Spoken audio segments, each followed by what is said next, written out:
Matam amada piklaba khungang thaina mamangayda sahar amagi mayolda inak kairak yamna khunba karbar yamna chauna tauba nupa ama leirami.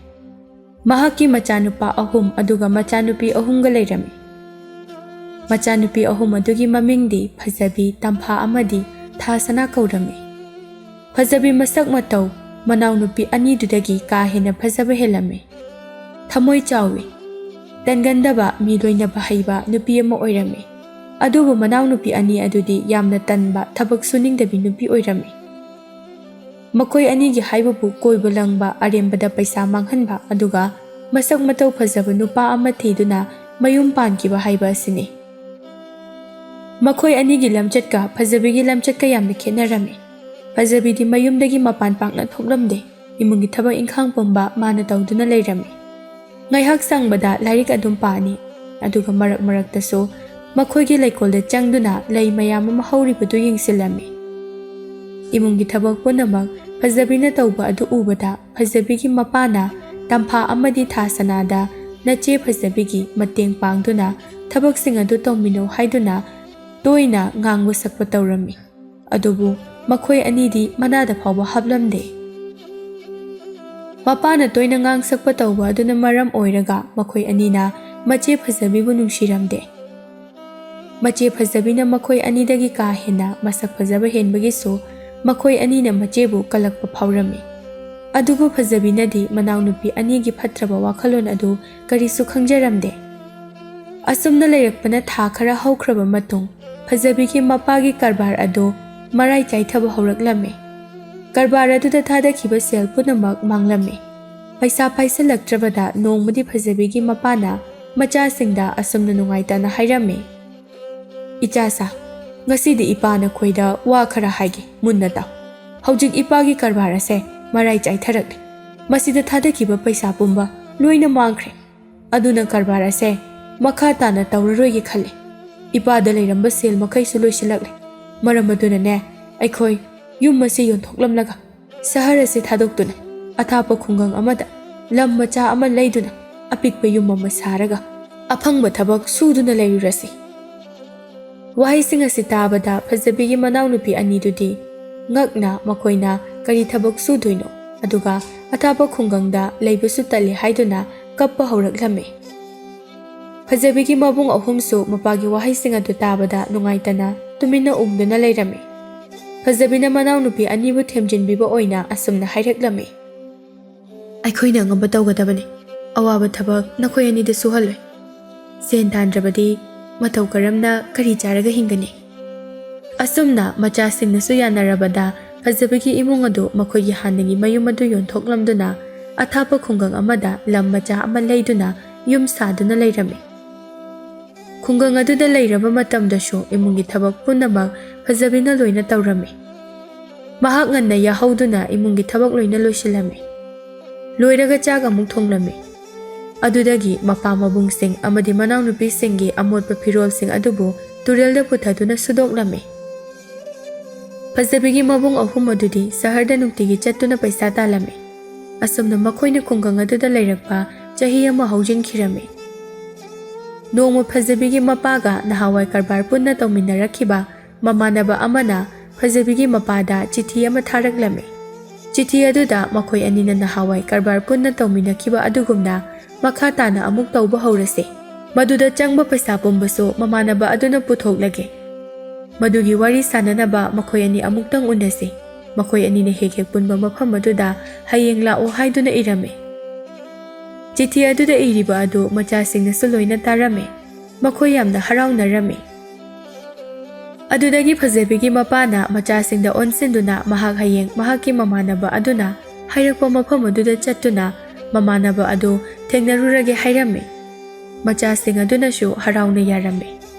Tanja aduda machanupi tamphana mapana chatkadawriba thabak adu halakpada magi furit amaga tupi amaga lebira o haina hairame.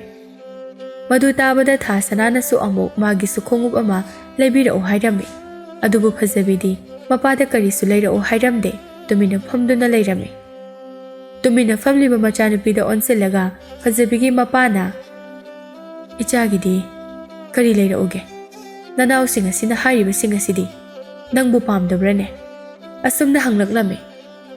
Fazabina tapna madi atay kaysu pamjade magidi adar gulab ama laybirao hayrami. Mathangi numitni fazabigi mapado nganna haugatuna mahakki marup adu unaba chatlami. Adubu mahakna yaukibada mahakki marup adudi layramdre.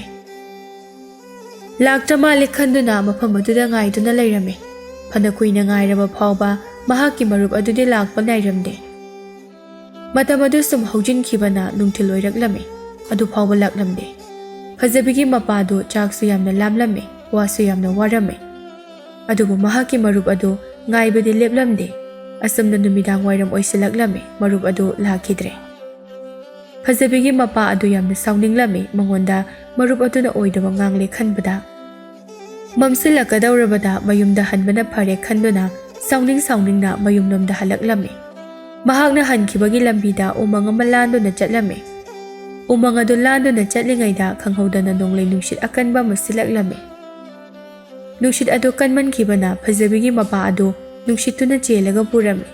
Mahakna gyan tarakpada mahakna layribadu kadaidano haiba masana khanglamde. Lambiso lamangna rami. Mamga mamsilakpaga mahak tawfam khanglamde. Kadom chakani kangauna ringai umangnomda yenglubada chawruba yum ama maina pungan ngana thalaga laybadu uraklami. Adudagi fazabigi mapa aduna yum aduda changlaga yum aduda layramba mi ama hektadagi mateng nijaruragi khalami. Asumna yum aduda changlaklami. Yum adugi thongjinda lepladuna mi laybro mateng amata pangbiyu haiduna fazabigi mapana hairami. Adubu kanana su khumlakte. Madudagi mahakna thong aduda namduna haifet yengluba matamdadi thong adu mathanta hangtok charaklami. Fazabigi mapado ngakna yum manungda changlaklami. Yum manung adu kanasu layba uramde. Fazabigi mapana koina sum yenglakpada may hauduna layriba adu uraklami. May adu ubada fazabigi mapa adu changsinduna may tiklami. May tikna koina sum yenglubada mahakna phamliba adugi nakanda chana thaknanaba mayamama pairaga laybadu uraklami. Mahak yamna ngaklami aduga wakhalda mi laybusu amata ude aduga mataw karamna kanana yum asida chana thaknanaba mayam asi thanamliba jano haina khalami. May adu ngaihak tiklaba matungda chak lamlakladuna chananaba layriba adugi manakta changsinduna chananaba sing adu chaba haurami. Asumna fazabigi mapa adu yum aduda ahing leklami. Nongaladuna mahak mayumda hankrage khanduna yum adudagi thoraklami. Thorakpada yum adugi nakanda chawraba laikolama makhal kayagi lay satuna laybadu urami. Madu ubada mahak laikol aduda changsilami aduga laysing adubu yenglami. Lay mayam adu ubada machanupi fazabina adar gurab laybirao hairakiba adu ningsinglaklami. Madudagi mahakna laikol adudagi machanupigi dama adar gulab ama hekpiraga pubikrage khaladuna fazaba ama khallaga heklami. Mahakna lay adu hekpaga khanghodana mahakki maninglomdagi sauna ngangbagi khonjel ama taraklami. Mahak maning laithokduna ngangliba khonjel adugi maikairomda yengthoklubada yamna tamthibagi saklonda wang chawraba hingchaba ama leptuna layrami. Hingchaba aduna fazabigi mapada sauna onsinduna. He nupa, kaigino, nangna aigi laikol asidagi lay heklibadi. Nangna ngarangdagi aigi yumsida changsilaga aigi chananaba layribasing asisu loina chathokpa. Aduga aigi yumdasu ahing lekpa. Aduga haujingna amu aina seksinna kanasu changhandana thamjaba aigi laikol asidagi fazaraba laybu hektatpa. Masi mayam asigi hairurabadi. Nang aina hatpa tabane. Wahai sing adu tabada fazabigi mapa adu kibana loirami. Kina asumna hairaklami. Nate aibo hatpigano. Aihak yum ase nangini haiba tasengna khangjade. Ai lambi lamangna duna chatpham khangdana layringai. Yum ase urakpadagi mateng ni jaruragi khanduna changjarakbane. Adubu kanasu kawbuda tadabaduda ai yum manungda changjakhibane. Warobino.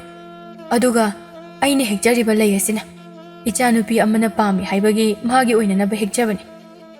Masigisu warobino ai lanjare. Adudagi hingchaba aduna makhatana among fazabigi mapada hairaklami.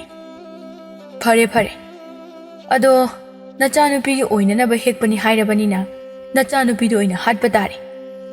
Madu tabada phazabigi mapa ado pakhana khumlaklame. Adumna haibigano. Ichanupi adudi angang yamna oiri. Sibu haibada matam wali. Ichanupi bu hatpigano. Ichabu hatoi oiradi madugi mahuta mapa ay oina hatpiyo. Hingchaba aduna amuk hairaklame. Ay nangbu hauju kudaga sida halo. Chalo. Lay adu puraga nachasingi manakta aroiba oina nachasingbu unajahoruro. Aduga nang mafam masida amuk halaktabadi yaro. Ngasidagi numit manganigi manungda aigi nakta amuk lakadabani. Karigumba aina hairiba wafam masida usit thawaidaduna lakjabadi. Nang amadi nachanupisu yauna aina pulap hatkani. Hingchaba na hairiba sing adu phazabigi mapa aduna su yarame. Aduga mahak nungaita mayumda halaklame. Mayum yorakpada phazabigi mapana machasingbu loina kaushilame. Aduga phazabida onsinduna ngasai heglakiba adargulabadu pirame. Aduga ngarangdagi thokiba thaudok pumba machasingda amata chithadana lirame. Wari sing adu tabada phazabigi manaunupi anidudi phazabida warauna mapada thokliba thaudok pumba mache phazabina lay pambadagi thokpa ngaktani hairame. Madu tabada phazabi yam nungaijaramde. Tuminna nungaitana leirame. Phazabigi mabung singna so amu makhoi chatke. Aduga hingchaba adu halamge. Aduga halake hairame. Phazabigi mapana madu taraga. Hingchaba ado noina hatpa kaisu ngamloi. Masa mau yamna phai. Wang chawi. Noiga lamba paba ngamloi. Ipa oina hingchaba adugi manakta adum chatkrage. Mapagi wa adu phazabina yaninglamde. Mapabu hingchaba adugi manakta chathaninglamde. Ngayhak tuminna khalaba matungda phazabigi wakhalda mapagi mahut sillaga magi punsi kathoklage haina khallame. Aduga mapada samna hairei. Aina maram oiraga babada awaba piba ai pamde. Aduna babagi mahut sillaga hingchaba adugi manakta ai oina chatke. Hingchaba aduda bababu ngakpinaba aina soidana haijagani. Ibung singamadi inaw singi khalaga baba hingdaba yade. Baba laitrabadi makhoi yam nungai hauraroi. Phazabina hairiba ado mapane yaramde. Adubu phazabina hanjin hekta giri taklakpa aduda phazabigi mapaso nungaitana machanupida ayaba pirame. Phazabigi mabung singsu machanupi phazabi chatkragani khanbada yamna nungai jaramde.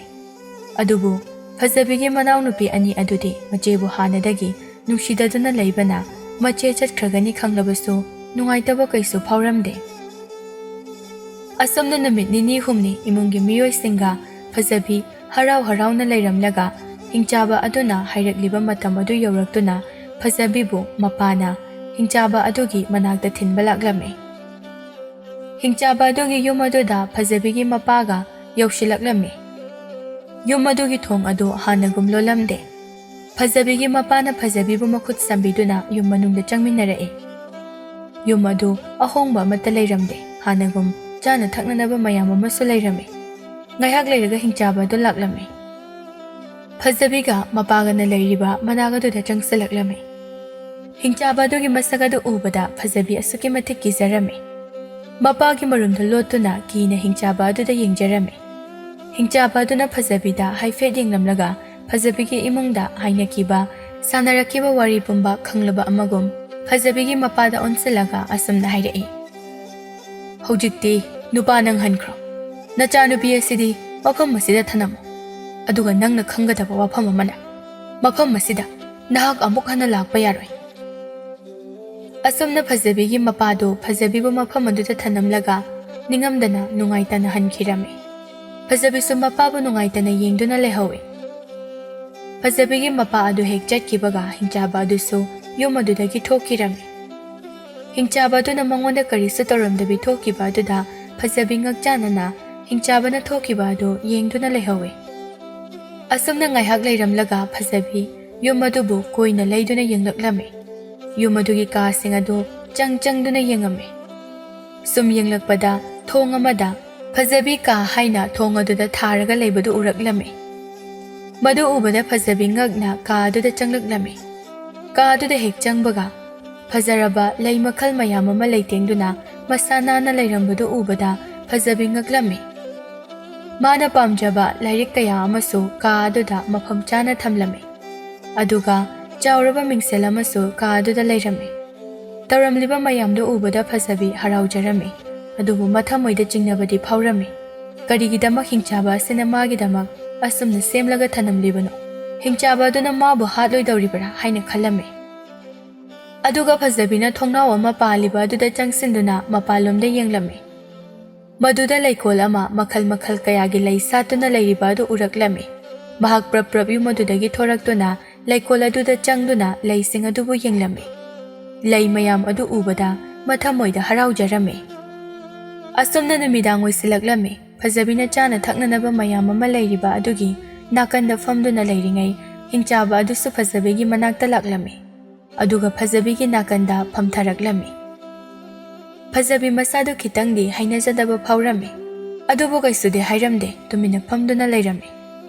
Ngaihak lairaga Hingchaba adu wa ngangba hauraklami. Fazabida yengduna Hingchaba aduna hairaklami. Aina nangidamak semlaga thambaka adu changlaga yenglabra. Fazabisu hoi haiduna dum khumlaklami. Ka aduda lairiba mingsel ado yai puba mingsel. Maduda nangna yengningi haiba khuding uba phangani. Karigumba nangna imungi mising uningi hairabasu. Mingsel adugi mamangda leptuna makoibu uningi haibada. Mingsel aduda makoi soidana thoglakani. Aigi nakta laibada nang akiba kaisu leganu. Ai nangonda kaisum tawroi. Nangi awatpa laibaga aingonda hairo. Ai loina pige. Nangi apamba singado. Fazabisu hoi haiba wahai sikha khumlaklami. Hingchaba adu ngaihak amuk tumina lairuraga fazabida onsilaga makhatana amuk mahaki masak adu yamna thirabra haina hanglaklami. Fazabisu kina asengba adu makhumlae. Hoi, nang nasakti thi. Adubu minungsile. Pukchil chawe ai khangi. Fazabigi pakhum adu tabada Hingchaba adu nofet tawrami aduga fazabida yenglaga. Nang aiga luhonglasi yarabra. Wahang adu tabada fazabi ngakna Hingchaba adu yengkhalaklaga ngaihak khallaga mahak luhongba ngamoi haina khumlaklami. Paukhum adu tabada Hingchaba adu sauna hogalaklaga nganglaga thokhirami. Fazabisu tuminna kina laihawi. Asumna lairakpana fazabina Hingchaba adugi manakta lairakpa tha ahum hojinkhirami. Hingchaba adu fazabigi manakta ayuk nungtilda lakte adubu numidang khudingi fazabiga numidangi chaklen adum chaminarami. Nungtigi loinarakpa makhoi ani koinadana wari watai tawraga nokminaduna chaminai. Hingchaba aduna fazabida maga luhonglasi haina nungti numit khudingi hanglami. Fazabisu ngamoi haina nungtigi adum khumi. Nongmadi fazabina Hingchaba aduda kaigino nangna aingonda madugi wahangda nungtigi hangibade. Nangi pakhumda nongmadi hongakadra khanbaini. Aigi pakhumdi hongoi. Ai nanga luhongba ngamloi. Adubu ai nangi asengba maruba maoibadi ngamgani. Hingchaba adu madu tabada nungaijaramde tapna fazabida yengduna asamna hairami. Ai sak yamna thi haiba aisu khangjai. Adubu ai nangbudi thamoi sengna nungshirure. Nanga matam khara laiminaba asida aingonda suki matik nungaiba phawali. Nang yaudana hingba ngamgani thajadre.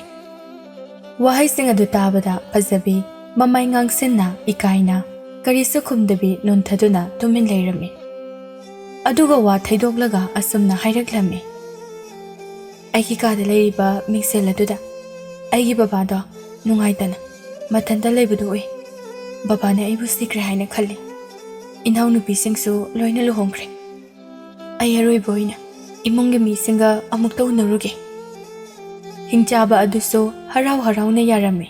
Adubu mathamoi manungdadi nungaijaramde. Fazabibu chatkrani khanbada. Mage nungaitabadu khangladuna fazabina asumna amuk hairaklami. Ai hapta amamuk lairaga nangi manakta halaki nungaitaba tawganu. Phare hayeng ayuganna chalo. Aduga makhoi singa unaruro. Hapta ama hek phabaga aigi nakta amuk halakpidi kawganu. Nangna aigi nakta hallage khanba matamda nangi phamung nakanda masigi khudoba se thamlaga tum. Khudoba se achamba nate yai chengba khudobni. Asi hairaduna fazabida khudoba du pirami. ꯑꯗꯨꯒ ꯐꯖꯅ ꯆꯠꯂꯣ ꯍꯥꯏꯔꯝꯂꯒ ꯍꯤꯡꯆꯥꯕ ꯑꯗꯨ ꯌꯨꯝ ꯑꯗꯨꯗꯒꯤ ꯊꯣꯛꯈꯤꯔꯝꯃꯤ꯫ ꯃꯊꯪꯒꯤ ꯑꯌꯨꯛꯇ ꯐꯖꯕꯤꯅ ꯃꯤꯀꯞ ꯊꯣꯛꯂꯛꯄꯗ ꯃꯥꯒꯤ ꯍꯥꯟꯅꯒꯤ ꯐꯃꯨꯡ ꯑꯗꯨꯗ ꯍꯤꯞꯇꯨꯅ ꯂꯩꯔꯝꯃꯤ꯫ ꯑꯗꯨꯗꯒꯤ ꯄ꯭ꯔꯞ ꯐꯃꯨꯡꯗꯒꯤ ꯀꯨꯝꯊꯔꯛꯇꯨꯅ ꯃꯄꯥꯒꯤ ꯃꯅꯥꯛꯇ ꯂꯥꯛꯂꯝꯃꯤ꯫ ꯃꯄꯥꯕꯨ ꯎꯕꯗ ꯐꯖꯕꯤ ꯌꯥꯝꯅ ꯍꯔꯥꯎꯖꯩ꯫ ꯃꯄꯥꯁꯨ ꯐꯖꯕꯤꯕꯨ ꯎꯕꯗ ꯉꯛꯄꯒ ꯂꯣꯏꯅꯅ ꯃꯃꯤꯠꯇ ꯃꯄꯤ ꯏꯔꯥ ꯆꯦꯟꯅ ꯃꯆꯥꯅꯨꯄꯤꯕꯨ ꯀꯧꯔꯛꯂꯝꯃꯤ꯫ ꯑꯗꯨꯒ ꯊꯥꯖꯗꯅ "ꯏꯆꯥꯕꯨ ꯀꯩꯁꯨ ꯇꯧꯗꯕ꯭ꯔꯥ? ꯏꯄꯥꯗꯤ ꯋꯥꯈꯜ ꯃꯑꯣꯟ ꯈꯜꯂꯨꯔꯦ꯫ ꯍꯤꯡꯆꯥꯕ ꯑꯗꯨꯅ ꯏꯆꯥꯗ ꯀꯔꯤ ꯇꯧꯕꯒꯦ? ꯃꯍꯥꯛꯅ ꯏꯆꯥꯕꯨ ꯐꯖꯅ ꯂꯣꯏꯅꯕꯤꯕ꯭ꯔꯥ?" ꯃꯄꯥꯒꯤ ꯋꯥꯍꯪ ꯃꯌꯥꯝ ꯑꯗꯨ ꯐꯖꯕꯤꯅ ꯃꯄꯥꯗ ꯌꯦꯡꯗꯨꯅ ꯇꯞꯅ ꯈꯨꯝꯂꯛꯏ꯫ "ꯀꯩꯁꯨ ꯇꯧꯗꯦ. ꯑꯩꯕꯨ ꯃꯍꯥꯛꯅ ꯌꯥꯝꯅ ꯂꯨꯅ ꯇꯧꯏ. ꯑꯩ ꯊꯕꯛ ꯑꯃꯠꯇ ꯁꯨꯍꯟꯗꯅ ꯅꯨꯡꯉꯥꯏꯅ ꯂꯩꯌꯦ."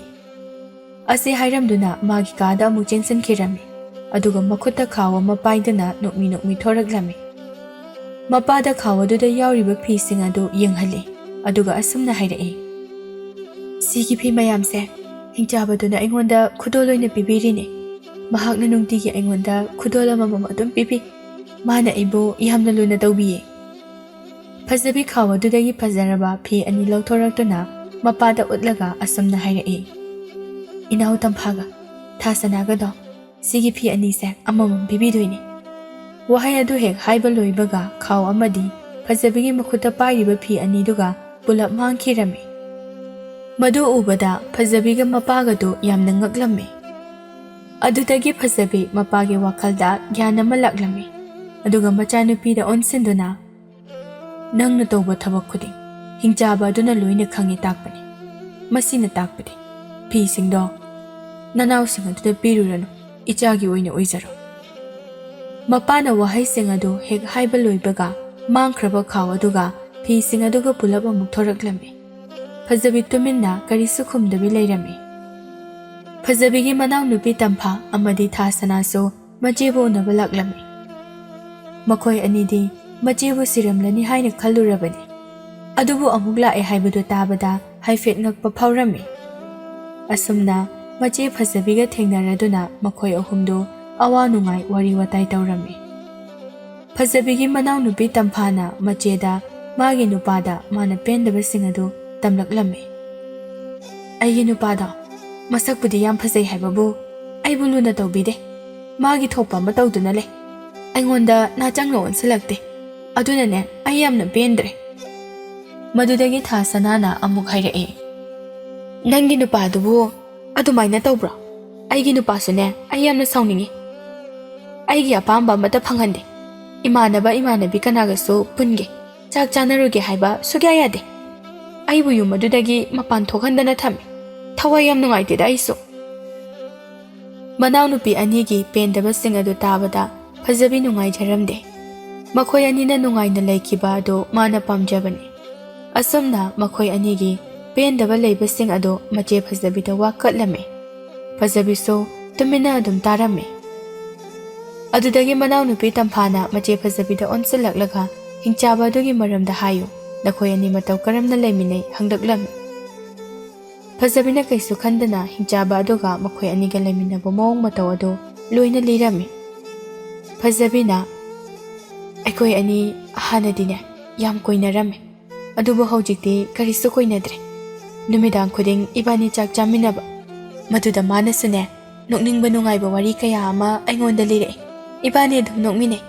ꯑꯩꯗꯤ ꯊꯕꯛ ꯑꯋꯥꯕ ꯑꯃꯠꯇꯁꯨ ꯁꯨꯗꯦ. ꯑꯩꯅ ꯄꯥꯝꯃꯤ ꯍꯥꯏꯕ ꯄꯣꯠ ꯈꯨꯗꯤꯡꯃꯛ ꯃꯍꯥꯛꯅ ꯂꯣꯏꯅ ꯄꯤ. ꯑꯩꯉꯣꯟꯗ ꯅꯣꯡꯃꯇ ꯑꯊꯤꯕ ꯋꯥꯁꯨ ꯍꯥꯏꯗꯦ."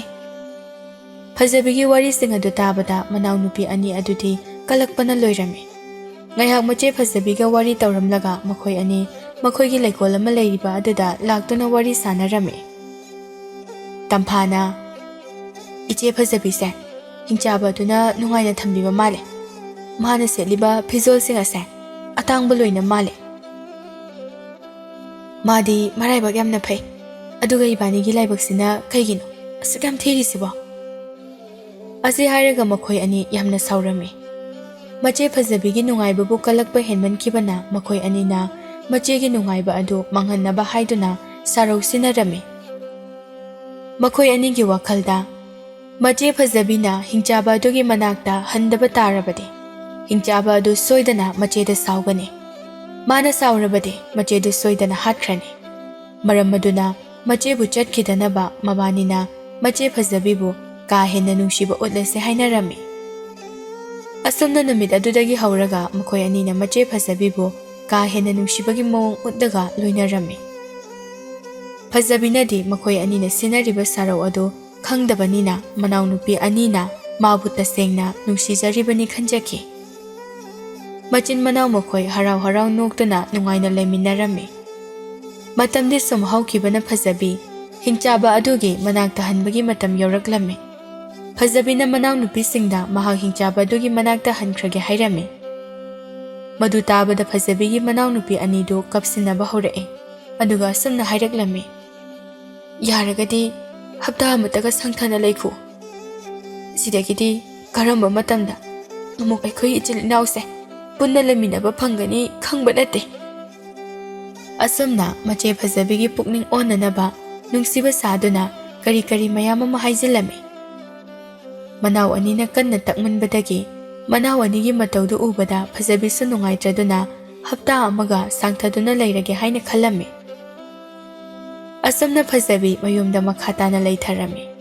Nongma mahakki mamangda Hingchaba adu yamna wana asiba amagumna napi mathakta hiptuna lairaga asumna machinda soli. Nang laknaroida fazabi. Nang ngaibada aidi wari. Nang yaudabada ay jaksu sade ising su thakti. Nang halo, nang lao. Asi haina sonduna laibado mahangna urami. Fazabi mika fathoklaglami. Mamangda uramliba Hingchaba adugi fiba maduda fazabi yamna nungairamde. Asengbagi adumna lairamgadra haiduna jingnabasu phawrami. Fazabi pakhatpa phawraduna Hingchaba adugi manakta hallage haina khalami. Fazabi phamungda phamladuna Hingchaba adugi wakhal khalami. Hingchabana aibu thamoi sengna nungsiba jala. Mane aibu lunadi tawi. Aina nungairidaba wa amatasu hairakte. Aigi apamba khudingso mana loinabi. Inaw nupisingdi nupasing adudi masak phazai hai. Adubu makhoibu nungsina phazanadi amata loinabide. Makhoiga Hingchabaga yamna khete. Hingchabana luhonglasi haibada ai yaragi. Magi manakta hek yaubaga yari hekda hairagi. Asi khanna khanna mahakna chalamdaida Hingchabana pirakpa yaichinba khudob adu lauthokduna magi mon mayada thamlaga amuk tumtharami. Nongalakpada Hingchabagi yumgi famung aduda hiblaga leirami. Fazabi prap prap kumtharakduna Hingchaba adu leibra haina koiti thirami. Yum aduda Hingchaba adu leiramde. Fazabi magi mamangda ukiba Hingchabagi phibam adu khangning ningsinglakduna leikolomda chenchat tawduna laklami. Leikol adugi manungda napi mathakta Hingchaba adu asiba amagumna magi mamangda ukiba aduga chap manana taaduna leiba adu uraklami. Fazabi Hingchaba adugi manakta prap prap chensilaga Hingchaba adu masa nomduna haudoi. Hingchaba adu khumlaklamde. Adudagidi Fazabina nakanda leiriba pukri adudagi ising khara laururaga Hingchaba adugi mamaida khikjinbirame. Madudagi Hingchaba adu wakhal taraklame. Fazabibu ubada Hingchaba aduna sonthangnana asumna hairai. Hojikti ai sirabasu yare. Nangna igi nakta halaklabanina. Wahaido tabada Fazabi kabli kabli nungaitana. Adumna haigano nang siba yaroi. Ai nangna haiba loina yaradoine. Nangna luhonglase haibadusho ai yare. Aishu nangbu thamoi sengna nungsiye. Fazabina wahai sing adu hek haikibaga khanghodana Hingchabagi yum ado konunggumna onthoraklame. Fazabi ngakna yinglame. Wa ngange haiduna Hingchabada onsilakba matamda Fazabi amukke hena ngakpa haibado oirame. Mahakna yinglubada Hingchaba adugi mahutta masak mataw yamna phazaba wang chawba nupa ama oina leptuna leirame. Fazabi ngakna nupaduda yenglaga Hingchaba adu kadaida chatkre haina hanglame. Nupa aduna ai Hingchaba adune ai yam nungai nangna aigi sapumba loina kokhanbire. Fazabi chamamnana nupa aduda yengduna leirame. Fazabigi mataw adu uraga nupa aduna magi haukraba wari pumba Fazabida liraklame. Ai konung asigi Ningthouni.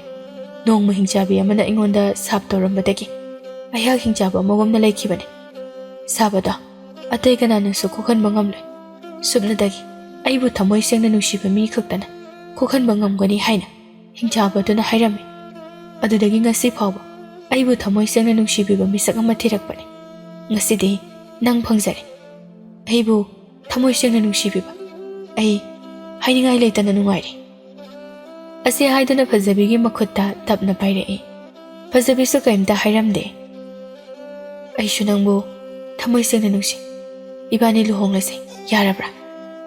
ꯐꯖꯕꯤꯁꯨ ꯍꯣꯏ ꯌꯥꯔꯦ ꯍꯥꯏꯅ ꯈꯨꯝꯂꯛꯂꯝꯃꯤ꯫ ꯐꯖꯕꯤꯒꯤ ꯄꯥꯎꯈꯨꯝ ꯑꯗꯨ ꯇꯥꯕꯗ ꯅꯤꯡꯊꯧ ꯑꯗꯨ ꯅꯣꯛꯃꯤ ꯐꯖꯕꯤꯗ ꯌꯦꯡꯂꯝꯃꯤ꯫ ꯑꯗꯨꯗꯒꯤꯗꯤ ꯃꯈꯣꯏ ꯑꯅꯤ ꯈꯨꯠ ꯁꯝꯅꯗꯨꯅ ꯂꯩꯀꯣꯜ ꯑꯗꯨꯗꯒꯤ ꯀꯣꯅꯨꯡꯗ ꯂꯥꯛꯂꯝꯃꯤ꯫ ꯀꯣꯅꯨꯡꯒꯤ ꯊꯣꯡ ꯑꯗꯨ ꯍꯦꯛ ꯍꯥꯡꯇꯣꯛꯄꯒ ꯀꯣꯅꯨꯡ ꯃꯅꯨꯡꯗ ꯐꯖꯕꯤꯒꯤ ꯏꯃꯨꯡꯒꯤ ꯃꯤꯑꯣꯏ ꯄꯨꯝꯅꯃꯛ ꯐꯝꯗꯨꯅ ꯂꯩꯔꯝꯃꯤ꯫ ꯃꯈꯣꯏ ꯎꯕꯗ ꯐꯖꯕꯤ ꯉꯛꯄꯒ ꯍꯔꯥꯎꯕꯒ ꯄꯨꯜꯂꯝꯃꯤ꯫ ꯕ꯭ꯔꯞ ꯕ꯭ꯔꯞ ꯃꯈꯣꯏꯅ ꯐꯝꯂꯤꯕ ꯑꯗꯨꯗ ꯆꯪꯁꯤꯜꯂꯤ꯫ ꯑꯗꯨꯒ ꯃꯄꯥ ꯃꯕꯨꯡ ꯃꯅꯥꯎꯅꯨꯄꯤꯁꯤꯡꯒ ꯍꯔꯥꯎꯅ ꯋꯥꯔꯤ ꯋꯥꯇꯥꯏ ꯇꯧꯗꯨꯅ ꯂꯩꯔꯝꯃꯤ꯫ ꯃꯊꯪꯒꯤ ꯅꯨꯃꯤꯠꯅꯤ ꯅꯤꯡꯊꯧ ꯑꯗꯨꯒ ꯐꯖꯕꯤꯒ ꯂꯨꯍꯣꯡꯂꯝꯃꯤ꯫ ꯅꯤꯡꯊꯧ ꯑꯗꯨ ꯌꯥꯝꯅ ꯍꯔꯥꯎꯖꯔꯝꯃꯤ꯫ ꯑꯁꯨꯝꯅ ꯐꯖꯕꯤꯅ ꯀꯣꯅꯨꯡ ꯑꯗꯨꯒꯤ ꯃꯍꯥꯔꯥꯅꯤ ꯑꯣꯏꯗꯨꯅ ꯅꯤꯡꯊꯧ ꯑꯗꯨꯒ ꯅꯨꯡꯉꯥꯏꯅ ꯄꯥꯟꯈꯤꯔꯝꯃꯤ꯫